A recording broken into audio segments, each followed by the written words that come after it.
We will be disassembling a CSE pneumatically actuated diaphragm valve. Insert air supply, actuate the valve.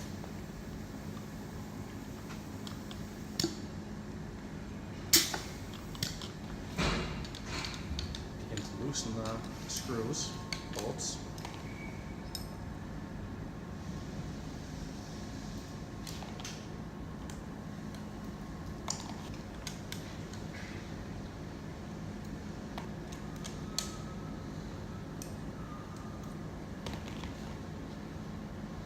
Once the bolts have been removed, pull off the lower body housing. You're going to want to actuate the valve in order to loosen the disc. Remove the gasket from the disc. Grab a pair of pliers in order to loosen the stem. Remove the stem from the upper housing.